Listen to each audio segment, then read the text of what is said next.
ஏட்டு, புத்தக ஆர்வம் தான் உன்னை இப்படி திருடன் ஆக்கிச்சா? திருடன்? ஆமாங்க, முதல்ல லைப்ரரியில் பெரிய பெரிய புத்தகம் தான் திருட ஆரம்பித்தேன், இப்போ இப்படி ஆயிட்டேங்க. காதலன், உங்கள் அப்பா கிட்ட நேற்று தைரியமாக போய் நான் உங்கள் பொண்ணை லவ் பண்ணுறேன்னு சொல்லிட்டேன். காதலி, ரொம்ப கோவப்பட்டாரா? காதலன், இல்லை, என்னை ரொம்ப பரிதாபமாக பார்த்தாரு. அமலா, என் புருஷன் கூட சண்டை போட பயமாக இருக்கு. விமலா, அடிச்சு போடுவாரா? அமலா, இல்லை, சமையலில் உப்பு அதிகமாக போட்டு பழி வாங்குவார். விமலா, என் மாமியாரும் நானும் சும்மா இருந்தாலும் என் புருஷன் சண்டை போட சொல்லி வற்புறுத்துவார். அமலா, ஏன்? விமலா, வீட்டோட இயல்பு நிலை பாதிச்சிடக்கூடாதுன்னு தான். அமலா, என் காதலருக்கு குறும்பு ஜாஸ்தி. விமலா, எப்படி சொல்கிற? அமலா, உங்களை நினச்சி உருகிட்டு இருக்கேன்னு சொன்னதுக்கு எத்தனை டிகிரி செல்சியஸ்னு கேட்டாரு.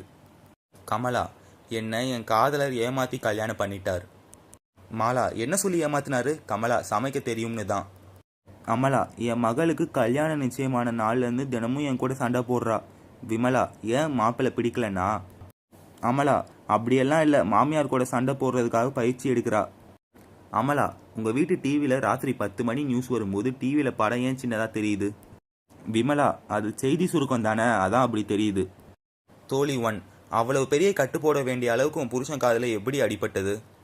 தோழி 2, நீ தானடி சொன்ன தோசைகள் வாங்கினதை மறைக்காத, உன் புருஷன் காதில் போட்டுருன்னு சொன்ன. புனிதா, பால்காரரை காதலிச்சேன்னு சொன்ன, ஆனால் அவர் லாண்ட்ரிக்காரர் ஆச்சே. கவிதா, ஆமாண்டி, வெளுத்ததெல்லாம் பாலுன்னு நினச்சிட்டேன்.